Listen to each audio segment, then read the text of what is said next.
আমাদের সংসারে এরকম অনেক সামান্য জিনিস রয়েছে যেগুলো কিন্তু গুরুত্ব না বুঝতে পেরে আমরা অনেক সময় ফেলে দিয়ে থাকি, কিন্তু যেদিন আমরা এর গুরুত্বটা বুঝতে পারবো সেদিন কিন্তু আমরা না ফেলে দিয়ে চেষ্টা করব কিভাবে সেটা ব্যবহার করা যায়। তো বন্ধুরা, প্রতিদিনের মতো বেশ কিছু সাংসারিক টিপস নিয়ে আজও হাজির হয়ে গেলাম। তো নমস্কার বন্ধুরা, মৌস প্যাশনে তোমাদের সকলকে স্বাগত জানাই। আশা করি তোমরা সকলেই ভালো আছো। তো চলো আজকের প্রথম টিপসটা দেখে নেওয়া যাক। যখনই আমরা বাড়ির বাইরে কোথাও বেরোই, জামা কাপড় কিন্তু অবশ্যই আগে প্রেস করে নিই। আর অনেককেই দেখবে জামা কাপড় প্রেস করার আগে জামা কাপড়ের মধ্যে এইভাবে একটু একটু করে জল ছিটিয়ে নেয়। এতে করে কিন্তু প্রেসটা খুব ভালোভাবে করা যায়। তারপরে রেডি হয়ে বাড়ি থেকে বেরোনোর আগে কিন্তু অবশ্যই নিজেদের পছন্দ অনুযায়ী একটা পারফিউম স্প্রে করে নিই, যাতে সারাদিন একটা সুন্দর গন্ধ আসতে থাকে।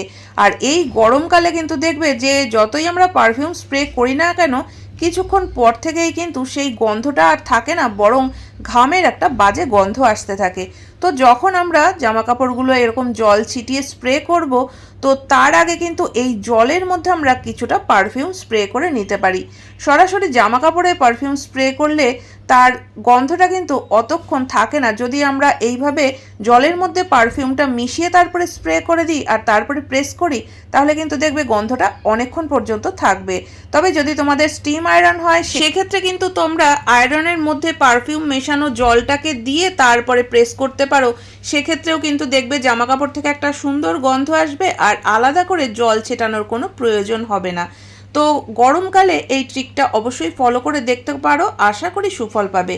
তো বন্ধুরা, চলে যাচ্ছি এর পরবর্তী টিপসে। সকাল হতে না হতেই প্রত্যেকটা মহিলারই কিন্তু রান্নাবান্নার তোড়জোড় শুরু হয়ে যায়। আর সবজি কাটার সময় এই গরমে কিন্তু ফ্যান বন্ধ করে সবজি কাটাটা খুবই কষ্টকর ব্যাপার।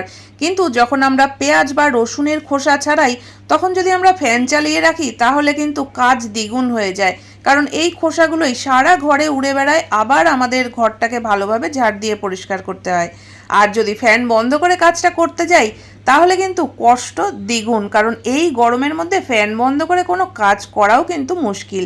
তো সেক্ষেত্রে আমরা কিন্তু এই ছোট্ট কাজটা করে নিতে পারি। দেখো, একটা বাটির মধ্যে আমি বেশ কিছুটা জল দিয়ে নিলাম। আর এবার যখনই আমরা পেঁয়াজ বা রসুনের খোসাগুলো ছাড়াবো, যদি আমরা সরাসরি এই জলের বাটির মধ্যেই ফেলে দিই খোসাগুলো, তাহলে কিন্তু আর খোসা কখনোই উড়বে না, বা সারা ঘর ছড়িয়ে পড়লে আমাদের যে আবার ঝাড় দিতে হয় সেটাও করতে হবে না, বা গরমেও কষ্ট করে কিন্তু আমাদের সবজি কাটতে হবে না। টিপসটা অবশ্যই ফলো করতে পারো। আর এই টিপসটা তোমরা আগে থেকেই কে কে জানতে সেটাও কিন্তু কমেন্ট করে জানাতে ভুলো না। তো চলে যাচ্ছি এর পরবর্তী টিপসে। আর এই টিপসটাও কিন্তু পেঁয়াজের খোসা সংক্রান্ত। বন্ধুরা, আমরা পেঁয়াজের খোসাগুলো যে জলের মধ্যে ভিজিয়ে রেখেছি, এটা কিন্তু আমরা ফেলে দেব না, কারণ এই জিনিসটাও আমরা কাজে লাগাতে পারবো। তো দেখো কিভাবে এই জিনিসগুলোও আমরা কাজে লাগাতে পারি, যেগুলো আমরা প্রত্যেক দিন ফেলে দিই। জলের মধ্যে পেঁয়াজের খোসাগুলোকে ভিজিয়ে রেখে দিতে হবে অন্তত 1-2 দিনের জন্য। তো এখানে আমি যেহেতু ভিডিওটা বানাবো, আমি 2 দিন তো রাখতে পারিনি, তবে ঘন্টাখানেক আমি রেখেছিলাম। আর তাতেই কিন্তু দেখো জলের কালারটা বেশ সুন্দর এসছে। তো এবার পেঁয়াজের খোসাগুলো আমি ভালো করে ছেঁকে তুলে নিলাম। তো এবার এই যে জলটা রয়েছে, এই জলটা কিন্তু আমাদের বাড়িতে যে গাছপালা রয়েছে, বিশেষ করে ফুল গাছ, সেই ফুল গাছে যদি আমরা এই জলটা ব্যবহার করি, তাহলে কিন্তু ফুল গাছে দেখবে অনেক নতুন নতুন কুঁড়ি হবে। তবে এই জলটা কিন্তু আমরা সরাসরি গাছের গোড়ায় দেব না, কারণ যেহেতু এখন গরমকাল, এই জলটাকে কিন্তু সরাসরি গাছের গোড়ায় না দিয়ে যতটা পেঁয়াজের খোসার জল রয়েছে ঠিক তার দ্বিগুণ জল মিশিয়ে তারপর এই জলটাকে দিতে হবে গাছের গোড়ায়। তবে এটা কিন্তু আমরা প্রত্যেক দিন ব্যবহার করব না, 15 দিন অন্তর অন্তর এই জলটা দেব। আর এই জলটা দেওয়ার আগে গাছের গোড়াটাকে কিন্তু একটু ভালো করে খুঁচে নিতে হবে।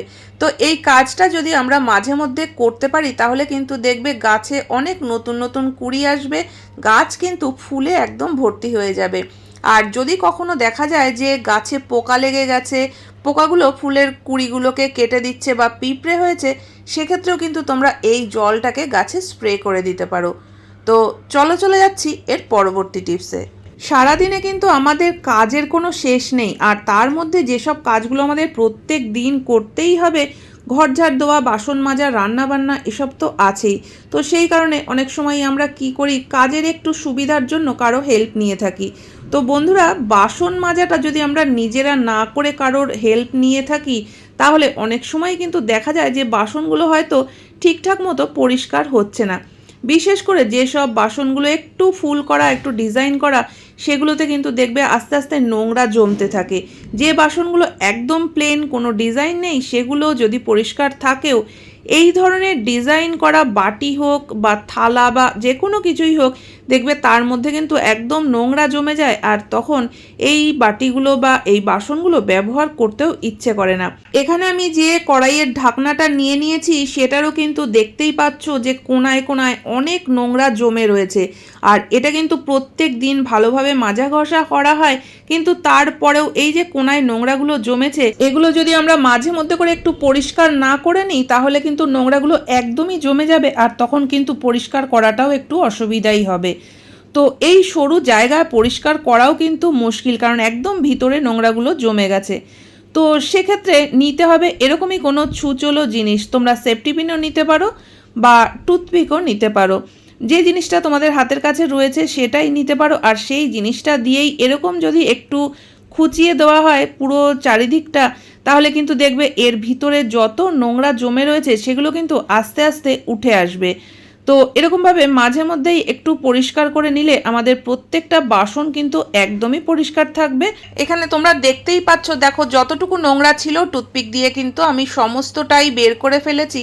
তো এবার যদি একটু আমরা মেজে ধুয়ে নিই তাহলেই কিন্তু বাসন একদম পরিষ্কার হয়ে যাবে। তো আশা করি বন্ধুরা এই ছোট্ট টিপসটা তোমাদের সকলেরই কাজে লাগবে। তো চলে যাচ্ছি এর পরবর্তী টিপসে। গরমকালে কিন্তু আমরা বেশিরভাগ সবাই স্নান করার সময় শাওয়ারটা চালিয়ে দিই, কিন্তু যদি স্নান করার সময় দেখা যায় যে শাওয়ার থেকে একদমই জল পড়ছে না, তখন কিন্তু খুবই বিরক্তি লাগে আর স্নানটাও ঠিকমতো করা যায় না। কিন্তু শাওয়ারটা চালালে অনেক সময় কিন্তু দেখা যায় যে আয়রন পড়ে গিয়ে একদম জল বেরোতেই চায় না। তো তোমরা দেখতেই পাচ্ছ আমি শাওয়ারটা চালানোর পরে দেখো খুব সামান্য একটু জায়গা থেকে জল বেরোচ্ছে, বাকি পুরো শাওয়ার থেকে কিন্তু একটুও জল আসছে না। আর এরকমভাবে স্নান করাও সম্ভব না এই গরমকালে। তবে এটা আমরা কিভাবে পরিষ্কার করব যাতে খুব ভালোভাবে জলটা বেরোয়? অনেকেই কিন্তু আমরা অ্যাসিড ব্যবহার করি, কিন্তু অ্যাসিড যতটা সম্ভব ব্যবহার না করাই কিন্তু ভালো, কারণ হাতে লেগে গেলে জ্বালা করতে পারে বা কোনো রকম সমস্যাও হতে পারে, জিনিসও নষ্ট হয়ে যেতে পারে। তো সেক্ষেত্রে কিন্তু সব থেকে সহজ পদ্ধতি, নিয়ে নাও একটু হারপিক। তো দেখো এখানে আমি একটা পুরনো ব্রাশের উপরে একটু হারপিক নিয়ে নিয়েছি, আর এবার শাওয়ারের উপরে খুব ভালোভাবে হারপিকটাকে লাগিয়ে দিচ্ছি ব্রাশ দিয়ে।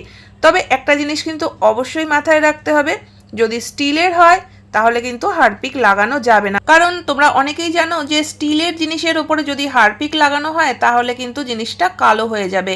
তো এখানে যেহেতু এটা আমার প্লাস্টিকের, সেই কারণে কিন্তু আমি হারপিকটা লাগালাম, আর দেখতেই পাচ্ছ একটু ঘষে দেওয়াতেই কিন্তু অনেকটা পরিষ্কার হয়ে গেছে। হারপিক লাগিয়ে রেখে দিতে হবে 2-1 মিনিটের জন্য। তো 2-1 মিনিট পর তারপরে দেখো আবার আমি একটু ব্রাশ দিয়ে ঘষে দেব। তবে হারপিক দিয়ে কোনো কিছু পরিষ্কার করার আগে কিন্তু অবশ্যই একটা হ্যান্ড গ্লাভস পরে নেওয়া উচিত। তো এবার একটু ভালোভাবে ব্রাশ দিয়ে ঘষে দেওয়াতেই কিন্তু একদম পরিষ্কার হয়ে গেছে। তো এবার আমি শাওয়ারটাকে চালিয়ে দেবো যাতে ভালোভাবে ধুয়ে পরিষ্কার হয়ে যায়। আর তোমরা দেখতেই পাচ্ছ দেখো এইভাবে পরিষ্কার করাতে কিন্তু শাওয়ার থেকে এখন দারুণভাবে জল পড়ছে, এখন কিন্তু আর স্নান করতে কোনো সমস্যাই হবে না। এরপর থেকে যদি কখনো তোমাদের শাওয়ার নিয়ে এরকম কোনো সমস্যা হয়ে থাকে তাহলে কিন্তু অবশ্যই এই টিপসটা ফলো করে দেখতে পারো। তো আশা করি বন্ধুরা আজকের প্রত্যেকটা টিপসই তোমাদের কাজে লাগবে। কোন টিপসটা সব থেকে বেশি ভালো লেগেছে অবশ্যই কমেন্ট করে জানিও। ভালো লাগলে চ্যানেলটিকে সাবস্ক্রাইব করে পাশে থাকা বেল আইকনটা অবশ্যই প্রেস করে দিও, যাতে নতুন ভিডিও আপলোড করলে নোটিফিকেশন সবার আগে তোমাদের কাছে পৌঁছে যায়। তাহলে বন্ধুরা আজকের মতো ভিডিও এখানেই শেষ করছি, দেখা হচ্ছে নতুন ভিডিওতে।